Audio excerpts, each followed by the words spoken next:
Years ago, I left my mother in a care home and told her, "You'll be happier here, Mom." But last week, my own daughter said those same words to me. I ran back to find my mother. But what I found there froze me completely. Hello, my dear ones. Thank you, truly, thank you for being here, for listening to an old woman's story. It means more than you might think. My name is Evelyn Hart, 73 years old, or young, depending on how kind the mirror feels each morning. Before I begin, may I ask you something? Have you ever had to let go of someone you love? Just because life said you must? Have you ever stood smiling, while your heart quietly shattered? If you have, please tell me in the comments. Because maybe your story will remind me that I'm not alone. And if you haven't, well, stay a while. Listen. Because one day, you might understand what I'm about to say. All right then. Let me take you back to the day my daughter said, "Mom, you'll be happier there." I never thought love could fade into silence. But it can. Not because it stops existing, but because it runs out of places to live. When I was younger, I thought motherhood was forever. Like the English rain, gentle, endless, always returning. I was wrong. I raised my daughter, Emma, on my own. Her father died when she was 4. A drunk driver on the A46 took away more than a man that night. He took away every plan I'd ever made. We lived in a small brick house in Norwich, with a garden so tiny that one rose bush felt like a forest. But to us, it was paradise. I worked wherever I could, mornings at the bakery, evenings cataloging books at the public library. My hands always smelled of yeast and paper. I remember Emma once pressing her little nose against me and saying, "Mummy, you smell like stories." That sentence stayed with me all my life. I used to tuck her in at night, telling her that as long as I was breathing, she'd never be alone. Funny, isn't it, how promises we make to our children are the ones that hurt us the most when we can't keep them? Years passed like turning pages. Emma grew up fast, clever, graceful, ambitious. The kind of girl the world claps for. And I grew slower. My knees started aching. My memory sometimes blurred around the edges. I began forgetting names. But never hers. At first, she'd ring me every day. Then every week. And then, whenever she had a moment. I told myself it was fine. That she had her own life. Her job in London. Her endless deadlines and meetings. I didn't want to be that mother who clings too tightly. So I kept my voice cheerful each time she called, pretending the silence between us didn't echo. One afternoon, she arrived unannounced. Her car was shining, her perfume expensive, her eyes tired. She hugged me quickly, like a woman late for something important. "Mom," she said, "there's a lovely place just outside the city. It's peaceful, has gardens, nurses on call, and people your age to talk to. It's called Rosewood Haven." She paused, studying my face. "You'd be happier there, honestly. You get lonely here, don't you?" Lonely? The word hit harder than she knew. I smiled anyway. That's what we mothers do. We protect them from our own heartbreak. "And you'll come visit, won't you?" I asked. "Every weekend," she said quickly. "I promise." I believed her. Because even when our children become adults, a part of us still believes every word they say. That Saturday, she came with her husband, Michael. He carried my suitcase. A small, worn thing filled with clothes. A family photograph. And a half-knitted blue scarf I'd once started for Emma, but never finished. The drive to Rosewood Haven was quiet. Outside, the English countryside rolled by in its melancholy beauty. Wet hedges, distant fields, sheep scattered like clouds on green hills. Rain tapped softly against the window. A rhythm I'd known all my life. She kept describing the place. The meals, the activities, the friendly atmosphere. Her voice was light. But her eyes stayed on the road. Never quite meeting mine. When we arrived, a young nurse met us. She had a smile that looked learned from a brochure. "Welcome, Mrs. Hart," she said. "We're so happy to have you." Happy. That word again. People throw it around so easily. Like it's a blanket that fits everyone. The hallway smelled of bleach and lavender. The walls were painted yellow. A color trying too hard to look cheerful. In the lounge, a few residents sat quietly. One woman stared at a television that wasn't on. Another kept folding and unfolding the same napkin. I wondered if they, too, had once believed they'd never end up in a place like this. Emma helped me unpack. She set my photo on the bedside table. Me holding her as a baby. Her cheek pressed to mine. That frame had followed me through every house we ever lived in. Then she brushed imaginary dust from the curtains. And said the line that split my world open. "Mom, you'll be happier here. I just want you to be comfortable." Comfortable. Such a polite word for abandonment. I looked at her. So young, polished, full of the world. And I thought. I raised her to be strong, but perhaps I forgot to teach her how to stay gentle. I took her hand. The same hand I once guided across busy roads. And whispered. "My love. I hope someone loves you enough to leave you where you want to stay." She froze. Just for a heartbeat. Then smiled again. Kissed my forehead. And said she'd visit next Sunday. When she left, I followed her through the window. Watched the car pull away. The taillights vanishing into the rain. I whispered. "Drive safe, darling." But my voice hit the glass and came back to me. That night, I couldn't sleep. The bed smelled of laundry powder I didn't know. Down the hall, someone was coughing. Another woman cried softly into her pillow. Trying not to disturb anyone. As if even her grief needed permission. I turned on the small lamp. Looked at Emma's photograph. And said, "You used to hold my hand every time it rained." The photo didn't answer, of course. It never does. Morning came with the clatter of teacups and pills. A nurse named Lucy, sweet girl, maybe 25. Walked in holding a tray. "How was your first night, Mrs. Hart?" "Lovely, dear," I said. "The bed's very comfortable." And there it was. Another lie wrapped in politeness. Days began to blur. Breakfast at 8. Television at 10. Lunch at 12. A short walk in the garden if the weather allowed.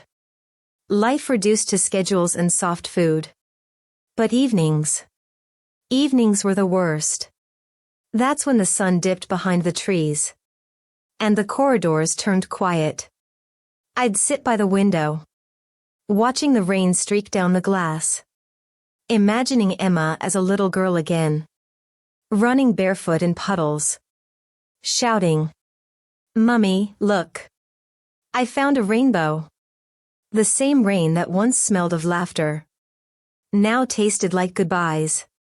The first Sunday, she didn't come. She rang instead. "Mom, I'm so sorry, work's been mad. I'll come next week, promise." I said it was fine. Because that's what mothers do. We pretend promises don't hurt. After she hung up, I whispered into the empty room. "It's all right, love. I'm still here." But the walls stayed silent. People say old age is peaceful. They're wrong. It's loud. Loud with memories, regrets, and echoes of voices that no longer visit. Still, every morning, I make my bed, comb my hair, put on my cardigan, and wait by the window. Because somehow, hope doesn't retire. The first night at Rosewood Haven felt like being awake inside a dream that wasn't mine. Everything smelled of disinfectant and lavender. The walls were painted a pale yellow, trying too hard to look cheerful. But no color can cover the ache of being left behind. There was a clock on the far wall, a quiet one. The kind that ticks without sound. Funny, isn't it?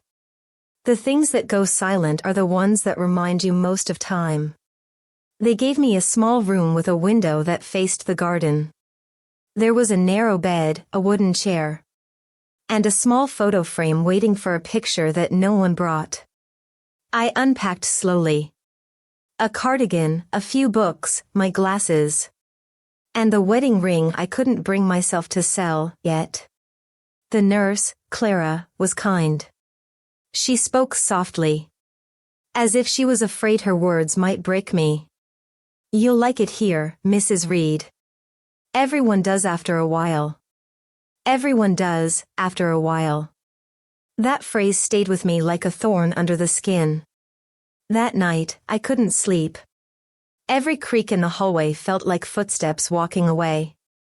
Every gust of wind against the window sounded like my daughter's voice fading out of reach.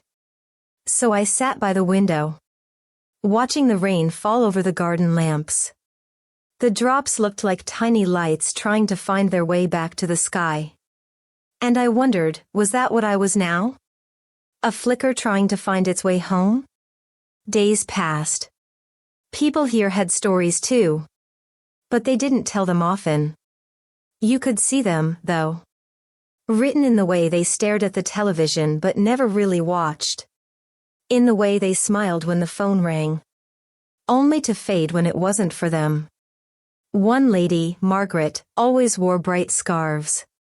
She told me her daughter visited every Sunday. After 2 weeks, I realized Sunday came and went, and so did Margaret's hope. But she still wore a new scarf every Monday. Because sometimes, hope becomes a habit. Another, Mr. Hall, had Alzheimer's. He called me Anna sometimes. When I corrected him, he would smile sadly and say, "Ah, you sound like her, you know." My Anna used to hum the same tune. So I hummed it for him. Every evening. Maybe for him, maybe for me. Because some melodies are meant to keep us alive when memories can't. It had been 3 months since my daughter left me here. She called twice. The second time, she said, "Mom, work's been crazy. I'll visit soon, I promise." Soon, such a fragile word. It carries hope, but it never tells you when. I didn't cry that day. I'd learned something here. Tears don't bring people back, silence does. When you stop asking, when you stop expecting, that's when they notice your absence. But she didn't. There was one evening I remember more than any other. The sky was a strange shade of orange. The kind that feels like a warning. Clara came in with tea and a small smile. "There's a volunteer group here today," she said. "They sing old songs, you might like it." I almost refused. But then I thought, maybe it's time I heard a voice that wasn't my own echo. The room was full of chairs and wheelchairs. Faces old and young. The volunteers began singing "You Are My Sunshine." I hadn't heard that song in years. It was our song, mine and Lily's. When she was little, she couldn't sleep unless I sang it. And every time I forgot the words, she'd giggle and fill them in. My lips trembled. And before I knew it, tears slipped down my cheeks. Not loud ones, just quiet tears that carry too many years with them. A young woman in the group noticed. She came closer and asked softly, "Do you want to sing along?" I shook my head. I used to. But I don't remember the words anymore. She smiled and said, "Then I'll remember them for you." And she sang, the same melody, the same warmth. As if she had borrowed my daughter's voice for a moment. That's when something broke inside me. And something else healed. Because I realized. It wasn't that I'd lost my daughter. It was that the world had moved faster than love could follow. Weeks passed. One morning, I found a letter on my bedside table. It was from Lily. "Mom. I'm sorry I haven't come. Things have been hard. I think about you every day, but I don't know how to make it right. I hope you're okay. Love, Lily." No apology is ever enough. But even a single line can light a candle in the dark. I didn't reply immediately. I waited. Because I wanted her to understand that some silences aren't anger, they're waiting. That evening, I took off my wedding ring. It had been with me for 50 years. I placed it on the table. Next to Lily's letter. And whispered, "This is for you, Harold, maybe it's time I let go." That night, I dreamed of him. My husband, smiling at me through the garden window. He didn't speak, but I knew what he was saying. "You did your part, Ellie. You always did." A month later, Lily finally came. Her hair shorter, eyes tired. But she looked like my little girl again. The one who used to run barefoot in the garden. Carrying daisies in her hands. She knelt beside my chair. Her voice trembling. "Mom, I didn't realize how much you were alone. I thought you'd be better here." I smiled softly. "I was, sweetheart. Because I learned to forgive you before you even asked." She cried. Really cried. The kind of cry that pulls out every hidden piece of guilt from the heart. I held her hand. It was cold. Maybe because mine had been too warm for too long. "You're not too late, Lily," I whispered. "You're never too late, until you stop coming back." She hugged me. And for a moment, the clock in the corner, that quiet clock, sounded like it was ticking again. That night, I sat by the window again. The same view, the same rain. But something felt different. Maybe peace isn't when everyone stays. Maybe it's when you stop needing them to. I don't know how many more nights I'll see that garden. But I know this much. Every mother, every woman who's ever been left behind. She carries a strength no one teaches her. The kind that survives even after the world forgets her name. When you grow old, time stops rushing. It doesn't sprint like it used to, it lingers. Like a visitor who doesn't want to leave but doesn't know what to say. That's how my days were now. Soft mornings filled with sunlight that touched the curtains gently. Nurses walking by with trays of tea. And the faint hum of old radio songs that only half of us remembered. Lily had started visiting again. Once a week at first, then twice. She'd bring me flowers from her garden, sometimes tulips, sometimes wild daisies. I used to tell her, "Bring the daisies. They don't try to be perfect. They just grow." She'd smile and say, "Like you, Mom." And for the first time in years, I felt like someone still saw me. Every morning, Clara would help me sit near the window. She'd open the blinds and say, "Another beautiful day, Mrs. Reed." And I'd smile and answer, "Every day is beautiful, Clara. Some are just quieter than others." I'd watch the garden bloom. Little patches of color fighting through the earth. They reminded me of life itself. Even when forgotten, it keeps growing in silence. Sometimes I'd write in my notebook. Not letters, not diary entries, just thoughts. Half-finished sentences that began with "I wish," or "if only." One morning, Clara asked, Are those for Lily? I looked up and said softly. No, dear. They're for me. I write them so my heart doesn't forget how to talk. Because truth is, loneliness has its own language. You don't cry every day. You just become quieter, like pages that no one turns anymore. It was a Wednesday. My 79th birthday. I didn't expect a celebration. Birthdays don't mean much when you outlive most of the people who'd remember them. But that morning, a small envelope waited by my breakfast tray. It said, to Mom. I knew the handwriting. Lily. Inside was a photo. Me holding her when she was maybe 4, both of us laughing so hard our faces blurred. Behind it, she had written. You were always my sunshine, even when I forgot how to look at the sky. Love, Lily. For a moment, I couldn't breathe. It felt like someone had handed me back a piece of time I'd thought was gone forever. Later that afternoon, she came to visit with a small cake. Just the two of us, sitting by that same quiet clock. Make a wish, Mom, she said. I looked at her, at the lines of worry, the tired eyes that had finally started to soften. And whispered. I already got it. 2 weeks later, a storm hit the town. The garden flooded, the power flickered. And for the first time since I'd been here, I felt my body giving way, like the storm wasn't outside anymore, it was inside me.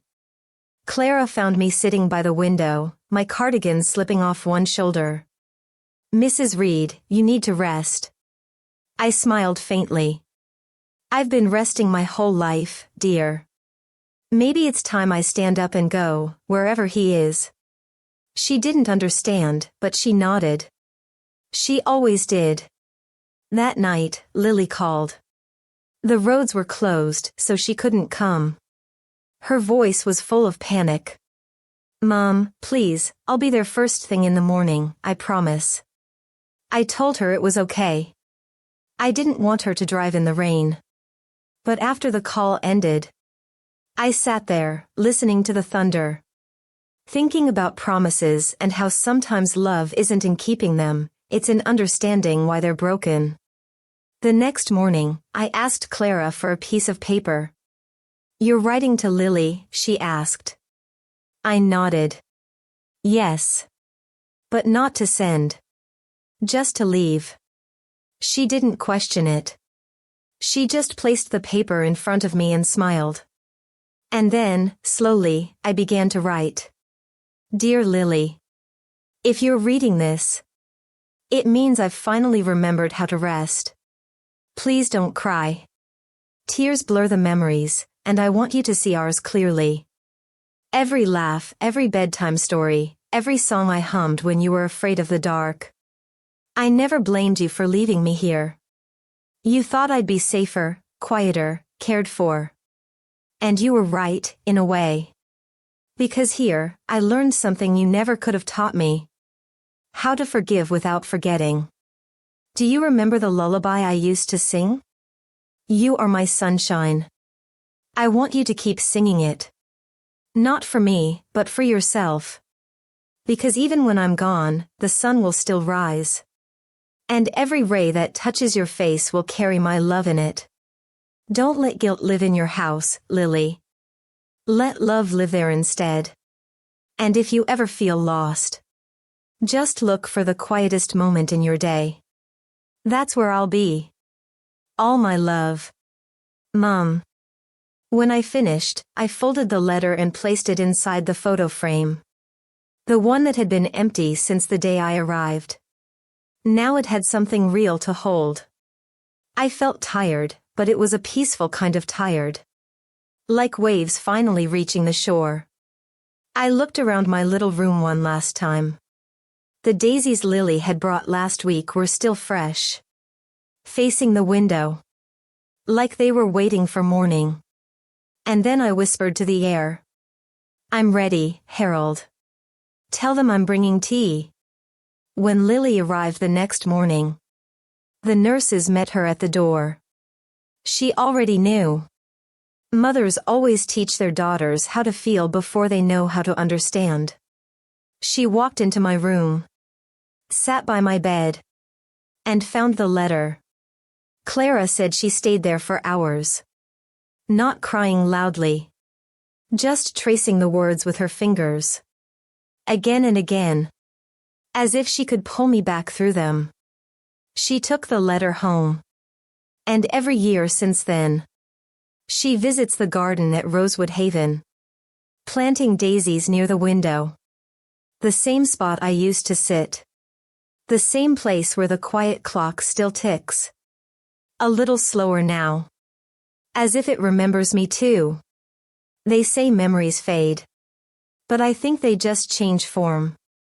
5 years after I was gone, the staff at Rosewood Haven started a small tradition. Every spring, they host Sunshine Day.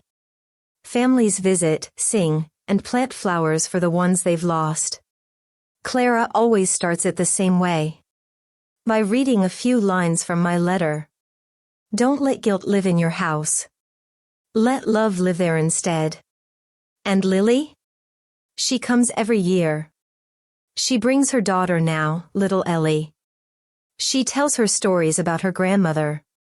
How she sold her ring, not out of sadness, but out of love that never learned how to quit. Sometimes, Ellie asks, "Mummy, what was she like?" And Lily smiles through her tears. She was light, darling. The kind that never fades, it just finds another window. If I could speak one last time, I wouldn't ask for pity or remembrance. I'd just ask every daughter who's listening. Every son, every heart that once called someone mom. Go visit her. Not because she's lonely, but because she remembers you more than she remembers herself. Tell her you love her, not as a habit, but as a promise you mean to keep. And if one day she's gone before you say it, then whisper it to the sky. Because somewhere, in some quiet corner of forever, she'll hear you. After all, love never really leaves. It just changes its address.